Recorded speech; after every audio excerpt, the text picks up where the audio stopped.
for a free assessment with someone who cares. Call 800-766-0878. 800-766-0878. I feel like I'm losing control. I'm afraid I'll lose my job or even my family. Call now for hope and help with proven, gentle recovery programs. I never thought that I could be somebody who didn't drink and use drugs. I'm in recovery, getting the help I need. Call the Addiction Hope and Helpline now for a free assessment with someone who cares. Call 800-766-0878. 800-766-0878.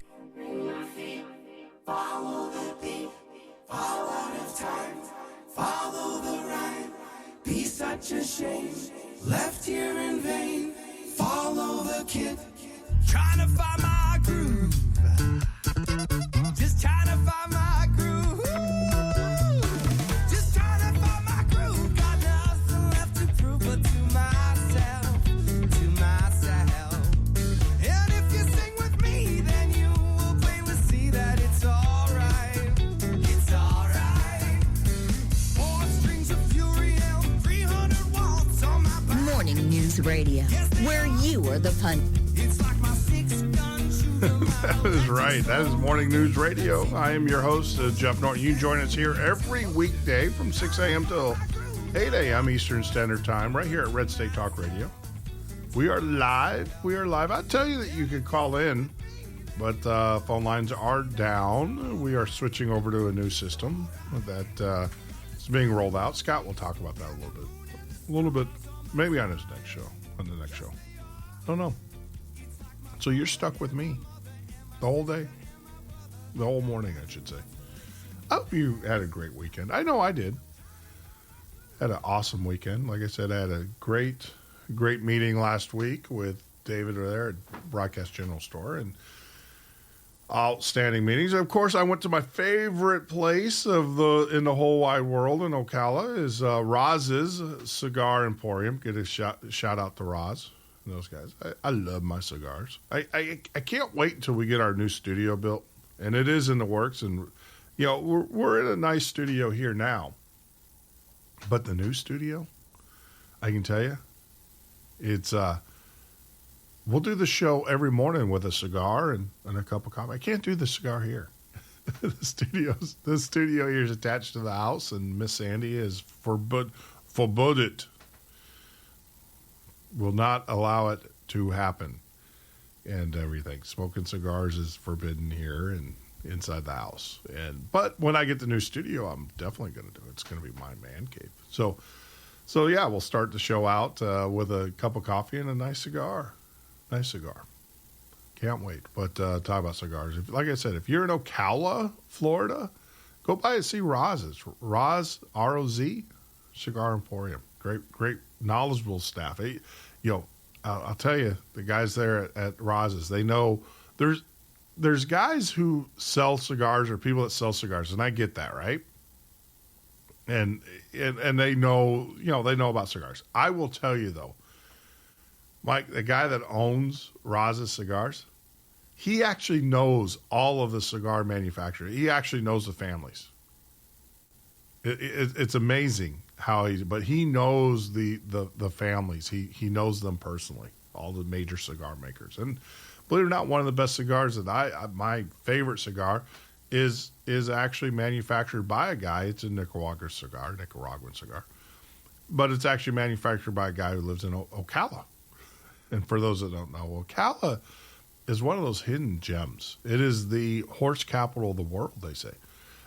I was amazed. I saw the coolest thing ever one day. I had to go pick up a rental car, and I had to go to the Ocala International Airport. Now, Ocala International Airport is a one runway airport. It is not an international airport, but it's international in the sense that it has a lot of international airplanes that fly in, but they're not your typical airplanes.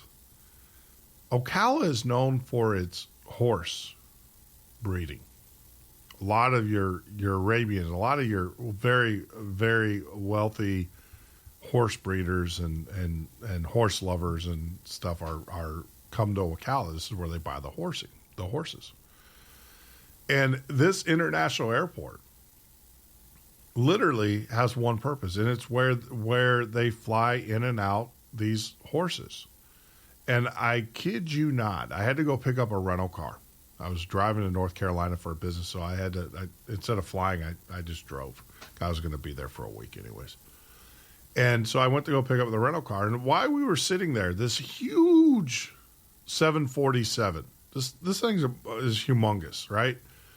Lands on this little, it's an international airport, but literally you are within maybe 200 yards of the airplane from the parking lot.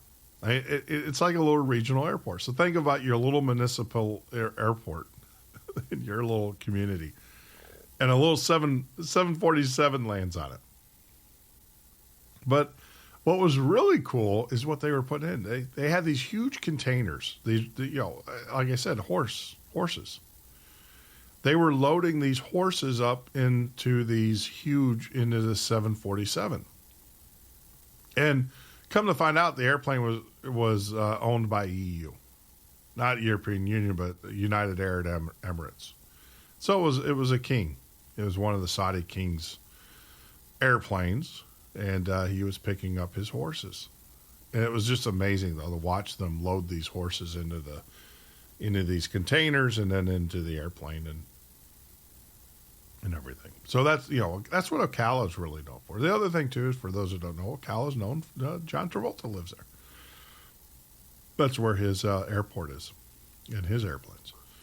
That's the other thing. But when you are in Ocala, Florida, make sure you stop by our good friends over at Roz Cigar Emporium. Got me some sticks for the week, and we'll get to those. Now, I want to talk about some of the reports of this infighting between Kirshner and Bannon. Now, of course, Kirshner is Donald Trump's son-in-law, married to Ivanka. And, my first opinion is this, is President Trump. We, as Americans, the ones that did vote for you, voted for you because you took the nationalist approach. You took the approach of America first, America first, America first. We heard that all the time, everywhere you went. America first, America first. I'm going to bring back jobs, America first. We're no longer going to police the world. America first, America first, America first, right? And that's what Bannon, when you look at Breitbart, former Breitbart owner and main guy editor, that's what he's about too. He's America first. He takes a very nationalistic approach. There's no doubt about it. That's what he believes in. Read the books that he reads, and you'll understand that. He is not on the world government. He's not on the worldview. He can care less what the rest of the world does. All he cares about is America. Well, now you got Kirshner, which is the son-in-law of Ivanka Trump. Now, he is worldly. He is his advisory team, the people that he's supported or the people that he's surrounded himself by are all Goldman Sachs people. These are World Banking, International Monetary Fund loving guys. So you've got two opposing opposites. You have a national viewpoint, which is in Bannon, and then you have a global or a world viewpoint, which is in Kirshner.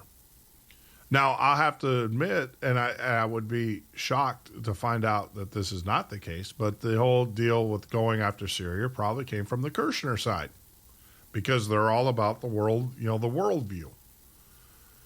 And Bannon obviously was conflicted with that because he understands that it's not a national view approach. And I have to agree with Bannon on this one. Mr. President, you were elected. The people that voted for you because you took a nationalistic approach, not because you took a world approach. You took a nationalistic approach. You need to understand your viewpoints. You already got 54 million Americans that can't stand you. Don't take the other 54 million or 53 or 52 million that voted for you and piss them off as well. Now, a lot of Americans will stand by you just because you're a lot better candidate. Look, I voted for you because I looked at the totality of both candidates, and even with your issues, but I'm educated and educated myself on your background and your positions, and I felt more comfortable with you, even with your character flaws, and I know what those are. I do. As an educated voter, I know what they are. I know what your character flaws are, but I still voted for you because I looked at your character flaws versus the character flaws of your opponent, Hillary Clinton, and came to the conclusion that you were a better deal. That's my opinion. But part of that is that the reason why you sat there and you said that you are a nationalist. You believe in that, and I am too. As callous as it may seem, I don't care what goes on in other worlds. I really don't, or other countries, other worlds. Other countries. That other worlds is from my Star Wars, Rogue One. I don't care. All I care about is what goes on in my country. Let them deal with their problems. They elected their officials. They allowed it to continue. If they get tired of living under the oppressed or under the yoke of some dictator and stuff, they'll overthrow them. They will. But we don't need to get involved. Let them deal with it. The only time we need to get involved is when it affects us. When it affects us. Now, I promise you, if some organization decided to nerve gas the United States, New York City, Times Square, fly airplanes, do whatever they want to do, I'm a firm believer in turn their country into glass. Wipe out not only the individuals that did it, but wipe out generations of their family. Cut them from the tree of life. Destroy their genealogy. Yeah, I could be vicious too.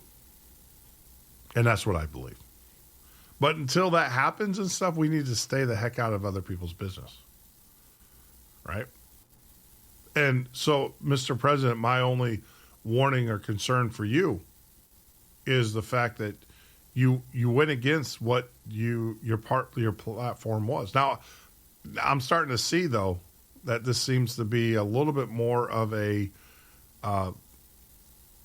regular thing for you. And that's concerning. Now, I understood with your character flaws that you had some puffery and some narcissistic and some different disorders in that regard. But I actually believe that in your heart of hearts, and when it boiled down to who you were, you did have a level of integrity. Now, I understand people. Let's talk about integrity in business. In business is a cutthroat business. Your integrity is what your core beliefs are, not what you public say. Remember the old Clinton? Well, you got to have a private and public life. It's like that in business. It really is to get the deal done. I get that. But the thing is that when you start doing things that go against your core,